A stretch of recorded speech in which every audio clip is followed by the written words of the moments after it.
144 सालों में एक बार आने वाला महाकुंभ शुरू हो चुका है। ये धर्म और आस्था का सबसे बड़ा उत्सव है, जिसमें सिर्फ भारतीय ही नहीं बल्कि पूरी दुनिया से लोग पवित्र स्नान और मोक्ष की तलाश में आते हैं। लेकिन इन श्रद्धालुओं की भीड़ में छुपे हुए हैं कुछ सांप। ये वो ढोंगी लोग हैं जो ना तो धर्म को समझते हैं और ना आस्था को। इनका सिर्फ एक ही लक्ष्य है, फेम, लाइक्स एंड व्यूज। आज के इस एनालिसिस में हम आपको कुंभ का महत्व समझाएंगे और मिलाएंगे कुछ ऐसे सांपों से जो अपनी फेम की भूख में सनातन और हमारी संस्कृति का मजाक उड़ाते हैं। So ladies and gentlemen, this is the root cause analysis of Mahakumbh. तो सबसे पहले हम कुंभ का इतिहास और उसके इंपॉर्टेंस को समझ लेते हैं। कुंभ मेले का ओरिजिन हिंदू माइथोलॉजी के समुद्र मंथन से होता है। माइथोलॉजी के मुताबिक देवताओं और असुरों ने अमृत पाने के लिए समुद्र मंथन किया था और इस समुद्र मंथन से निकला हुआ अमृत का कुंभ यानी पॉट जब विष्णु जी ले जा रहे थे तो उस अमृत की कुछ बूंदें 4 जगहों पर गिर गईं। आज हम उन 4 जगहों को तीर्थ स्थल कहते हैं, जैसे कि प्रयाग, हरिद्वार, नासिक एंड उज्जैन। कुंभ मेले का पहला हिस्टोरिकल मोमेंट 7th सेंचुरी में मिलता है, जब एक चाइनीज ट्रैवलर हुआंगसांग ने प्रयाग विजिट किया। अपने ट्रैवलॉग में उन्होंने लिखा था कि इंडिया के प्रयागराज में एक ग्रैंड रिलीजियस फेस्टिवल होता है जहां लाखों लोग इकट्ठा होकर एक पवित्र स्नान करते हैं। 8th सेंचुरी तक आदि शंकराचार्य, जो एक हिंदू फिलोसोफर और रिफॉर्मर थे, उन्होंने कुंभ मेले को फॉर्मलाइज किया और ये एक ऐसी जगह बन गई जहां धर्म और फिलोसफी पर डिस्कशन होते थे। ये इवेंट ना सिर्फ रिलीजियस इंपॉर्टेंस रखता है बल्कि सोशल और कल्चरल लेवल्स पर भी डीपली इंपैक्टफुल है। हिंदुओं का विश्वास है कि कुंभ के टाइम पर पवित्र नदी में स्नान करना पापों से मुक्ति देता है और मोक्ष प्रदान करता है। ये भव्य मेला हर 12 साल में एक बार होता है, जब जुपिटर यानी बुध अपने एक्सिस में सूरज का एक रेवोल्यूशन कंप्लीट करता है। अब आपके दिमाग में एक और सवाल भी उठेगा कि आखिर कुंभ और महाकुंभ में डिफरेंस क्या है, तो चलिए इसको भी समझ लेते हैं। कुंभ मेले 4 प्रकार के होते हैं: कुंभ, अर्धकुंभ, पूर्ण कुंभ और महाकुंभ। कुंभ मेला हर 12 साल में एक बार देश के 4 धार्मिक स्थलों में से किसी एक जगह पर होता है, जैसे कि हरिद्वार, प्रयागराज, उज्जैन और नासिक। अर्धकुंभ हर 6 साल में होता है, लेकिन ये सिर्फ हरिद्वार और प्रयागराज में ही मनाया जाता है। पूर्ण कुंभ भी हर 12 साल में एक बार होता है और महाकुंभ तब होता है जब 12 पूर्ण कुंभ हो चुके होते हैं, यानी 144 साल बाद। इसी वजह से प्रयागराज में होने वाले इस बार के कुंभ मेले को महाकुंभ कहा जा रहा है। इस मेले के दौरान प्रयागराज को 45 दिनों के लिए एक टेम्परेरी महाकुंभ नगर में ट्रांसफॉर्म कर दिया जाता है। 2013 के कुंभ में 10 करोड़ से भी ज्यादा लोग देश विदेश से यहां आए थे और इस साल 2025 में 40 करोड़ से भी ज्यादा विजिटर्स एक्सपेक्टेड हैं। द न्यू इंडियन एक्सप्रेस के हिसाब से इस साल महाकुंभ से इंडिया को लगभग 2 से 4 लाख करोड़ का इकोनॉमिकल बूस्ट मिलेगा। कुंभ मेला भारत के कोने कोने से आने वाले करोड़ों श्रद्धालुओं के लिए एक आस्था का सेंटर है। घाट्स पर सुबह सुबह लोगों की भीड़ देखने लायक होती है। हर कोई गंगा, यमुना और सरस्वती के संगम में स्नान कर अपने जीवन को पवित्र बनाने की कोशिश करता है। कई श्रद्धालु अपने पूरे परिवार के साथ यहाँ आते हैं और इस मेले में श्रद्धा के रंग में रंग जाते हैं। इस मेले में देश के बड़े बड़े film actors, businessman and politicians भी पवित्र स्नान करने का कोई मौका नहीं छोड़ते।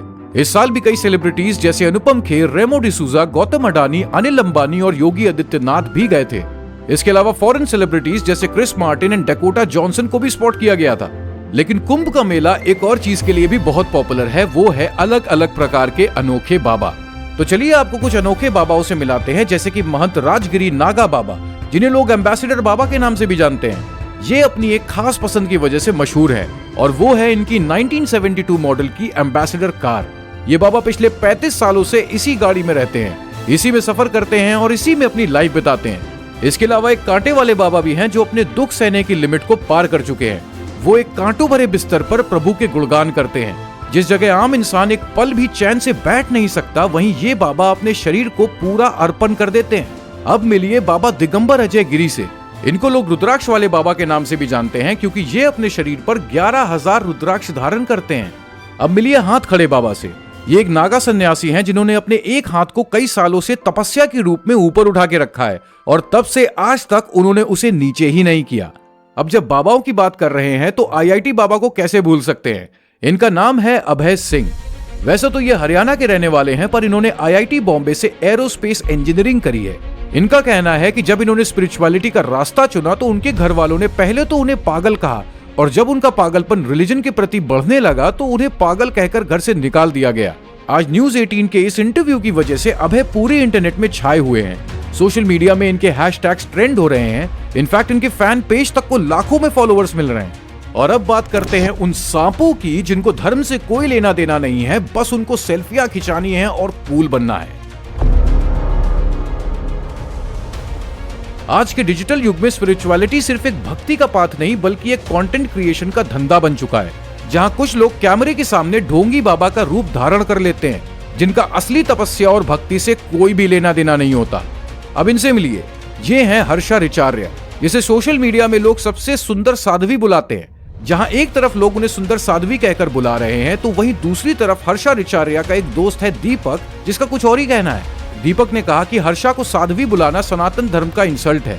फर्दर वो ये भी कहते हैं कि हर्षा ये सिर्फ फेम पाने के लिए कर रही हैं ताकि उन्हें बिग बॉस से ऑफर आ सके। सीरियसली डूड, एक 2 कौड़ी के टीआरपी ड्रिवन टीवी शो से जिससे किसी को कोई वैल्यू ऐड नहीं होती, उसके लिए तुम स्पिरिचुअलिटी का ढोंग कर रहे हो। और कितना नीचे गिरोगे भाई। खैर, अब बिग बॉस कैसा शो है ये तो हम सभी को पता है, और बिग बॉस के ऊपर हम ऑलरेडी एक डेडिकेटेड वीडियो बना चुके हैं, जहां पे हमने रूट कॉज एनालिसिस किया था कि कैसे बिग बॉस हमारे यूथ को बर्बाद कर रहा है। मैं आपसे रिक्वेस्ट करूंगा कि इस वीडियो के खत्म होने के बाद बिग बॉस वाला वीडियो जरूर चेकआउट करिएगा, क्योंकि वो आपकी आंखें खोल देगा। लिंक आपको डिस्क्रिप्शन में मिल जाएगा। अब सुंदरता की बात आई है तो इनसे मिलिए। ये है मोनालिसा भोसले। ये मध्य प्रदेश की रहने वाली हैं, पर कुंभ में कुछ पैसे कमाने के लिए फूलों का हार बेचती हैं। ये भी उनमें से हैं जो कुंभ मेले के दौरान सोशल मीडिया पे वायरल हुई, और इसे वायरल करने के पीछे सबसे बड़ा हाथ है हमारे देश के मीडिया का, जो कह रहा है कि साधारण सी लड़की ने 10 दिन में 10 करोड़ कमा लिए। हमारी मीडिया देश के कल्चर, कुंभ से होने वाले इकोनॉमिकल बेनिफिट्स एंड देश के यूथ का धर्म से पहचान कराने की जगह हर्षा और मोनालिसा की सुंदरता को कवर करने में लगे हुए हैं। ये तो बात हो गई टीआरपी के पीछे पागल हमारे देश के न्यूज चैनल्स की, बट यहाँ ऐसे भी कई लोग हैं जो टीआरपी के समंदर में से पानी निकालने के लिए बाल्टी लिए पहुंच जाते हैं। ये लड़की कांटे वाले बाबा के पास जाती है और उन्हें हरास करना शुरू कर देती है। उन्हें न जाने कितना भला बुरा कहती है। पर मैं आप सबसे पूछना चाहता हूँ कि क्या है इस बाबा की गलती? क्या इनका शांत रहना इनकी गलती है, या फिर इनका किसी को परेशान ना करना इनकी गलती है? खैर, किसी को समझ आए ना आए, बट पुलिस को ये बात अच्छे से समझ में आ गई, और इसी वजह से उस लड़की के खिलाफ अरेस्ट वारंट भी इशू हो चुका है। अब ऐसे नमूने सिर्फ महाकुंभ तक लिमिटेड नहीं है। आपको डेली लाइफ में ऐसे कई ढोंगी मिल जाएंगे जो कूल दिखने के लिए मंदिरों में जाते हैं, सिर्फ और सिर्फ सोशल मीडिया पे पोस्ट डालने के लिए। इनको श्रद्धा से कोई मतलब नहीं है, इनको आस्था से कोई मतलब नहीं है। ये लोग मंदिरों में जाकर के भगवान की मूर्त को अपनी आंखों में बसाने से पहले कैमरे के लेंस में बसा लेते हैं, सुअर जैसा मुंह बना करके सेल्फीज लेते हैं और सोशल मीडिया पे इस कदर डालते हैं जैसे मानो दुनिया को चीख के बता रहे हो, देखो देखो मैं कितना बड़ा भक्त हूं भाई। हाथ जोड़ करके पोस्ट तो ऐसे देते हैं जैसे मानो भगवान इन्हीं की प्रतीक्षा में बैठे थे। मगर ये सब बातें ये फेम के भूखे लोग नहीं समझ पाएंगे।